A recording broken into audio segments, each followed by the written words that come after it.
Hey everybody, my name is Carlene Vaughn and I am your instructional technology coach from Kennesaw's iTeach program. Today I wanted to show you a quick walkthrough of Google Earth, and to do that I'm going to take you on a little tour. First off, I just kind of want to show you the basic layout. As you can see, this is the starting image and we start with Earth from the outer space view. We have this little search bar right here at the top, and that is where we type in the address or the place we're looking for. Then over here on the right we have our compass, and I can use the button. If I click on the north or the in, I can kind of just drag that around to change the direction that I'm looking in. And the other thing that you really need to worry about right here is this zoom tool. Okay, so I can zoom in and zoom out. So the first place I want to take you though is the Eiffel Tower. And so all I'm doing is I'm typing it in the search bar. I'm going to click on this first one because I happen to know that's correct and hit search. Now when I do that, the different options will pop up in this little window. Sometimes you'll get multiples. Obviously there's only one Eiffel Tower, so we only get one. Now, right now what I'm looking at is a computerized bird's eye view of the Eiffel Tower. So what I really want to do though is get close because I can't see it very well from there. So I'm going to take my little person right here and I'm going to drag him down. And as I move over the land, I get all these little blue lines that pop up. And what those are streets that my person can walk on. So I'm just put him on the street right here. And now you can tell that I'm looking in the wrong direction. So what I really can do is I can either click and drag the screen, or I can grab my little compass over here and spin it until I'm looking in the direction that I want. So there is the base of the Eiffel Tower, and I can get a little bit closer, okay? And then I can just click and drag in order to be able to look up. It's pretty cool. I don't know about you, I've never been to the Eiffel Tower, but it's pretty neat to see how big it is. Okay, I'm going to go right back up here to my search bar and take you to another location, and you will probably recognize this one. This is the Statue of Liberty in New York. My son and I were actually lucky enough to go to New York on a trip last summer, and we got to ride the ferry right past the Statue of Liberty. So this is really, really far away. So I'm going to zoom in and get a better view of Lady Liberty.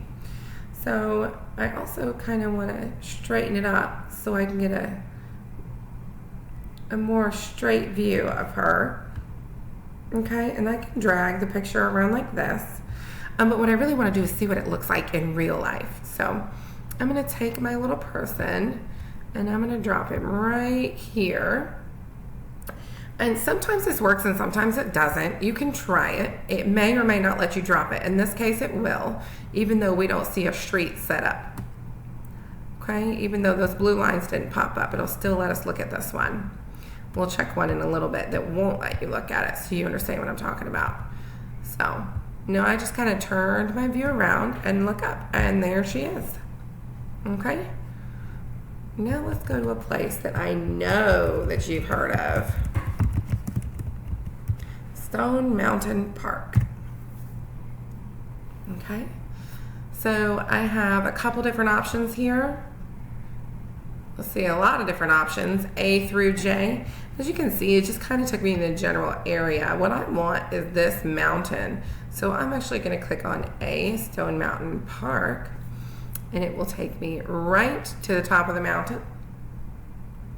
Okay, and you can see that if you've ever been to Stone Mountain, they have that little visitor center on the top of the mountain. That is what it looks like.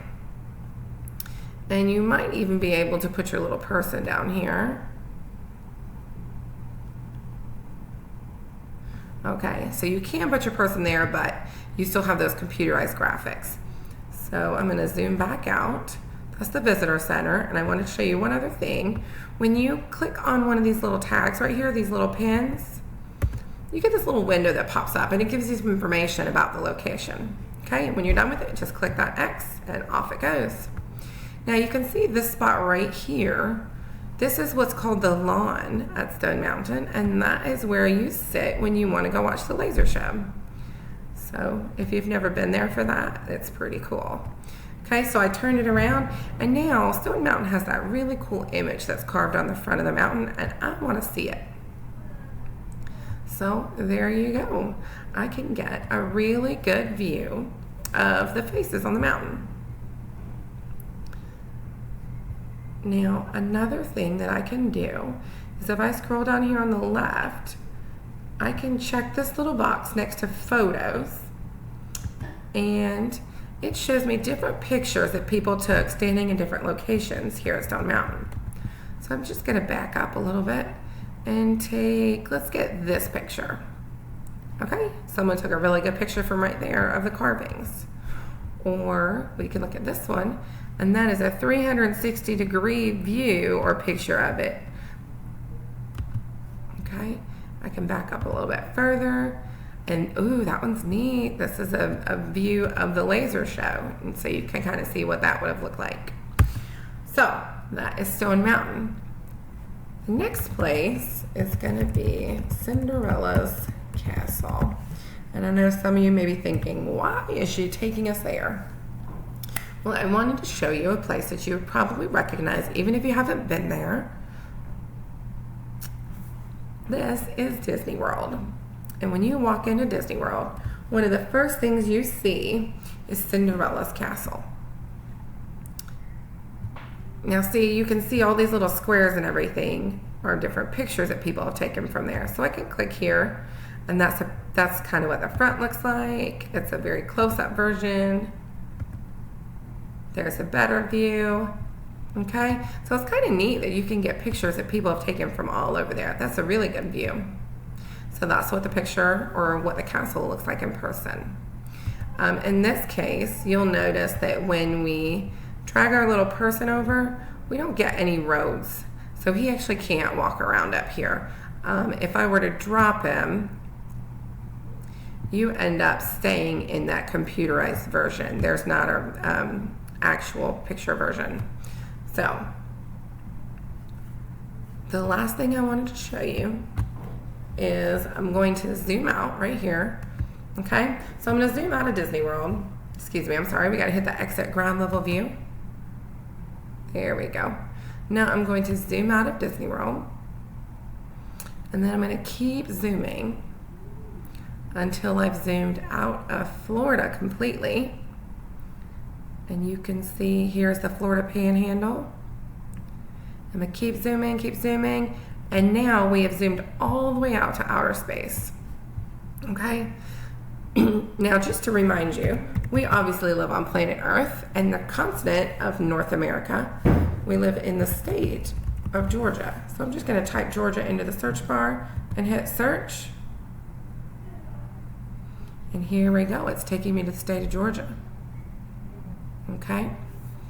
Now, I'm just going to click these little photo button over here and turn off those photos links so I don't see those anymore.